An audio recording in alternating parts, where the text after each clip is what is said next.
I have some awesome news. Finally, we have the building stamp of approval, which means officially I can now go ahead and build our house. I need to measure out the square, the 6 by 4.8.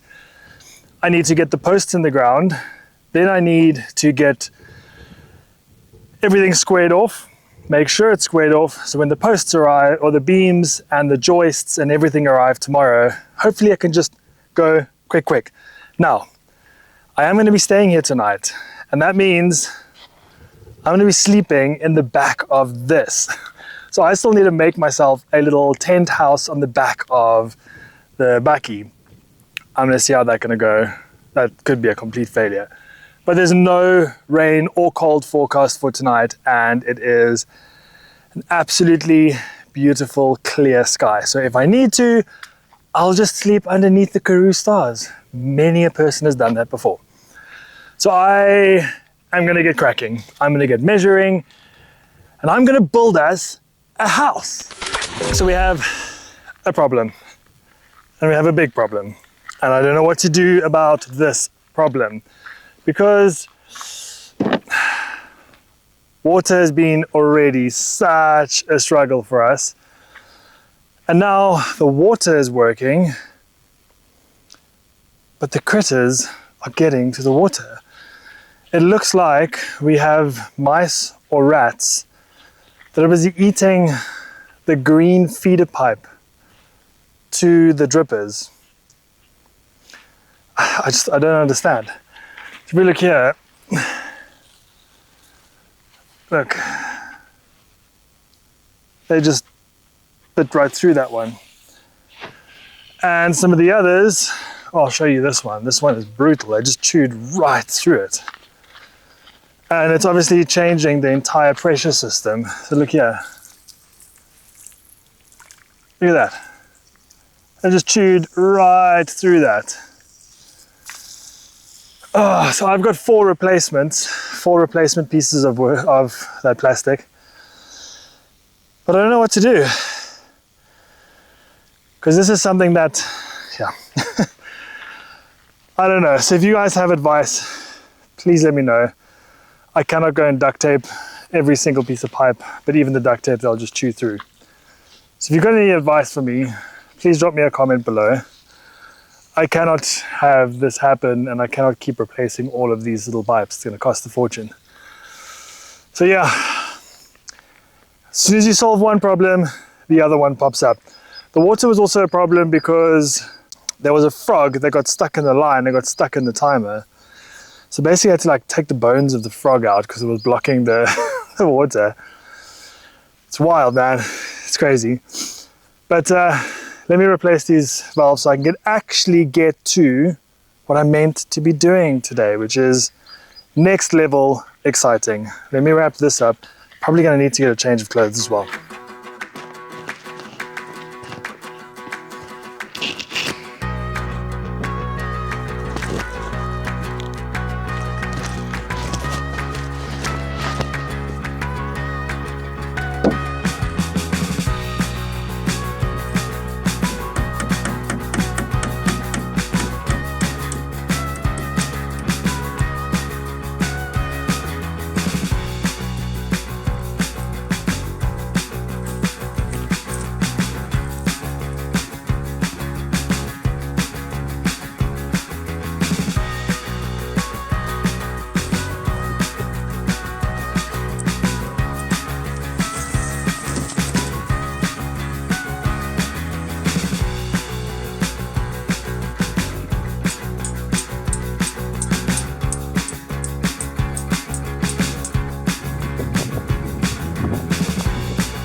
I'm done with the measuring and it's all looking super, super, super cool.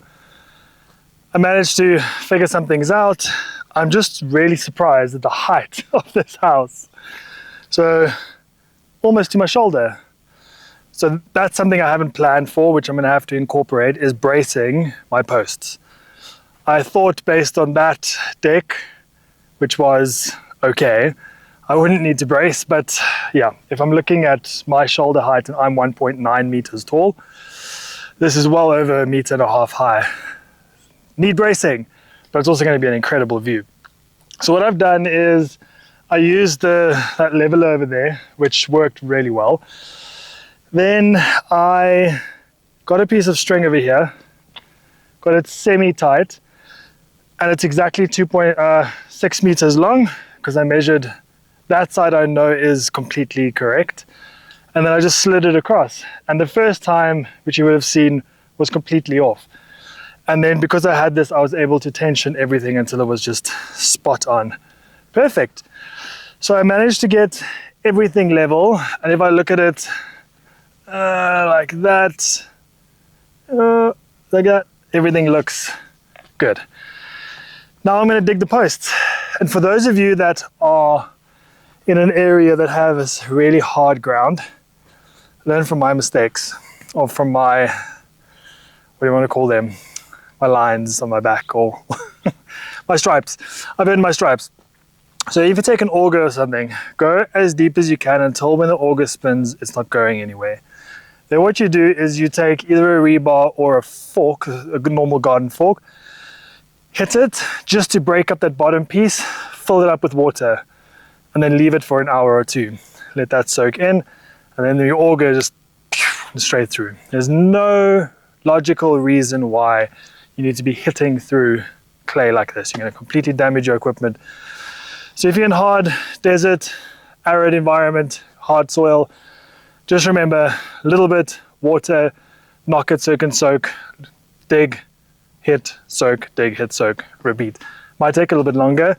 It's going to save your equipment and your muscles. But what I want to do is I'm going to sit you down with me. Okay. Whew, so hot. What I want to start doing is, this journey I am on is a journey of adventure, of transformation, of finding myself, getting our family to a place of just peace, freedom, purpose, all of that. So what I want to do is, in every video, I want to cover one topic very briefly. And today is something that's really profound that I recently heard. And that is the concept of offense.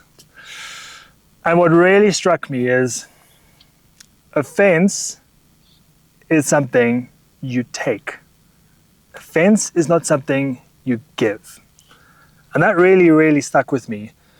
And it really hit hard, because if you look at this journey I'm on, at least, and I would strongly encourage you to get on a similar journey, is no matter what someone says to me or how they say it, I have the choice. And I can choose to take what they say and make it mine and make it offensive. Or I can choose to not take offense. I can choose to recognize that that person might be going through a really bad patch in their life. That person may have been through something in their life that has changed their trajectory. You have no idea what's happening in that person's life or what got them to that point. So rather than taking offense from someone's words or actions, which could be anger, frustration, sadness, kindness, believe it or not, people take offense to kindness. Those things are what you need to be looking at, not looking at what you want to see from it and you making the choice to take offense. On this YouTube channel, I'm going to talk about things, and it's your choice to take what I'm saying as a fence. I'm not giving a fence. I'm giving opinion, love, kindness, all of that. So in my instance, when something like that happens, I don't take offense. I water off a duck's back. I slow down. I'm like, maybe I need to pray for that person. Maybe that person actually just needs support. Maybe they need a word of encouragement. Maybe they need a different perspective. Maybe they need for me to not take offense because everyone else in their lives have taken offense and led them to this point. So that has been incredibly profound for me, and is something that I'm going to be working on, because I'm by no means perfect. Nobody is. But me sharing this with you is hopefully empowering you. And even if my words help one person, then I'm over the moon. And I'm really, really happy. But basically, you take offense. People do not give you offense.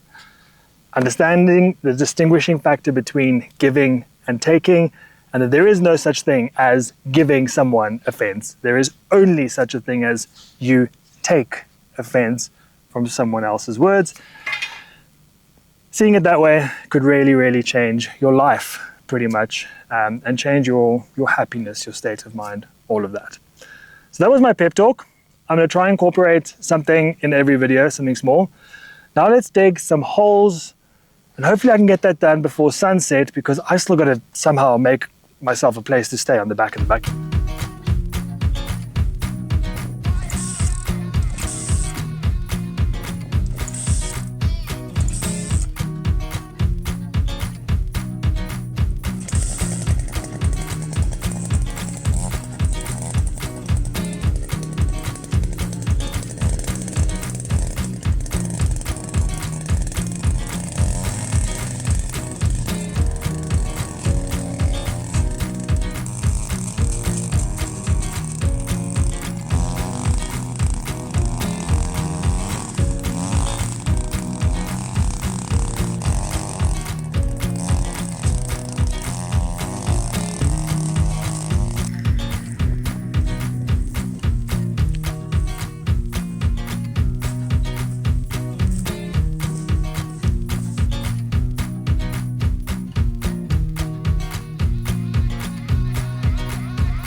How cool is that?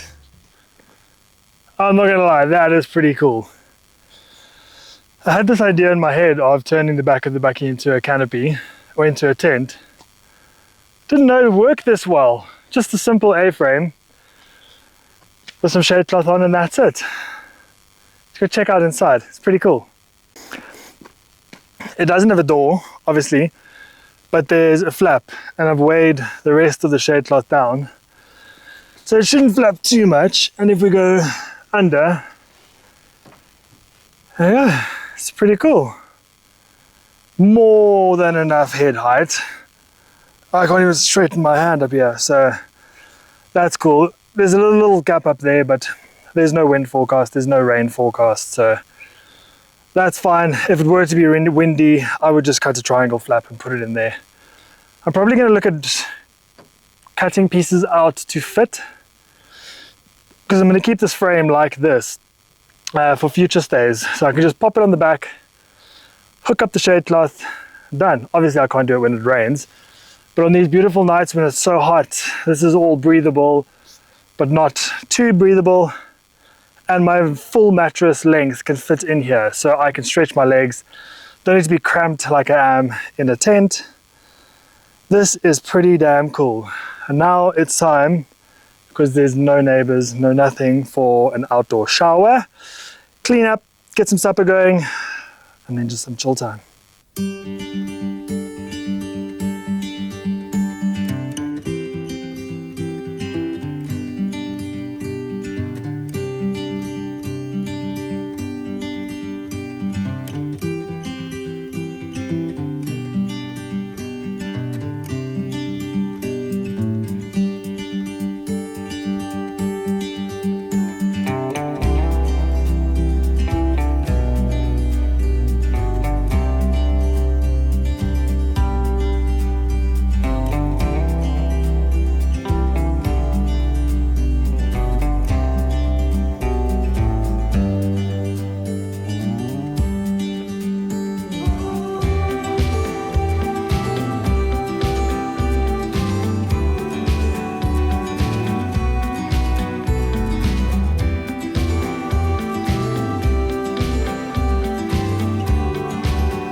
Well, good morning.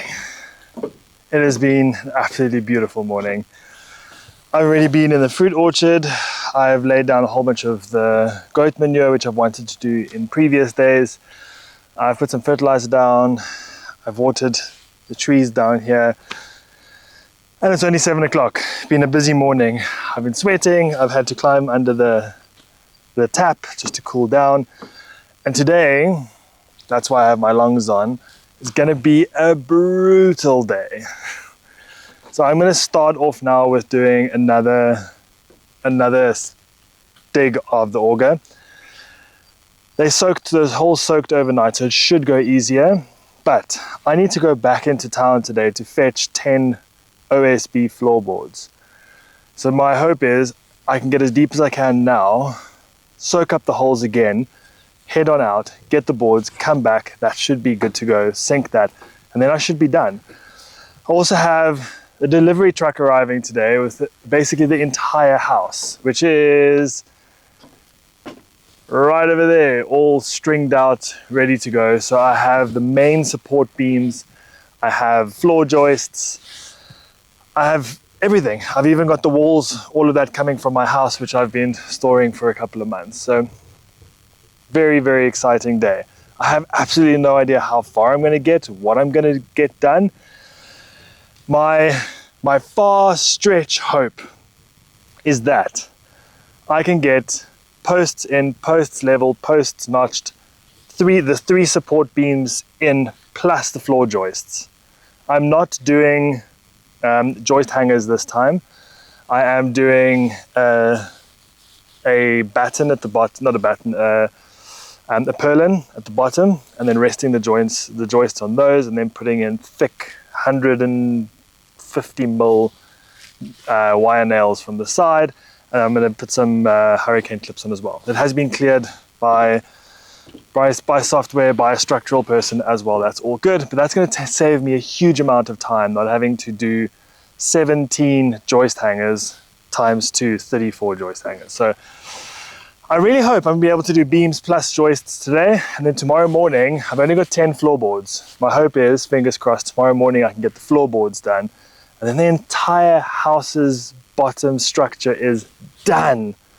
I'll then cover the top with tarp that I got, tape it up, and the next time we can come, we can start getting walls up. So I told you, once this gets going, it's gonna fly. Like, I'm really hoping to get this house shell, everything done within the next 2 to 3 weeks. So fingers crossed.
And just like that, all the posts are done. That took probably about an hour. I cannot explain to you the difference it makes when you make the soil or the clay wet overnight. I mean, I know some people that have been able to dig 2 posts in an entire day. And here I was able to do 9 posts, 750 deep, within 15 minutes. It's crazy. So that's the benefit of clay. Now, with the posts done, all of them, and they're at depth. They are cut to the top of the line. There's some things that are going to obviously need to happen. So the thing with clay is it gets really soft. So I've had to go down to where it is rock. So the posts are now on rock. So I have 19 mil crushed rock, which I'm also going to be putting at the bottom, 10 centimeter layer. And I'm going to be compacting the crushed stone around the side for stability and drainage so the posts don't rot. Then I still need to do the notches, but I'm not going to do the notches until the beams are here, because the notches need to be absolutely perfect. So I'm going to get the beams here, get them all level, and then I'll notch it out, get the circular saw, cut them out nice and easy. They're big beams, they're 2 to 8 by 50. The middle beam is 2 to 8 by 100, so it's 2 50s together. So they're pretty monstrous. But yeah, I need to head out now to go get the boards. I need to take my little bucky tent off. And it's looking like I might be able to do this entire house floor foundation structure, whatever you want to call it, in a day. I've also made a cool little shade trap over there. But yeah, I'm pretty stoked with having got the posts in, holes dug, everything leveled out within a couple of hours. This is looking good.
Wowzers, what a day.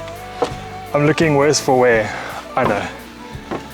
But look what my shirt looks like. I don't know if you can see, it's just covered in salt. Look what my shoulders look like. I don't know if you can see that, but my shoulders are white.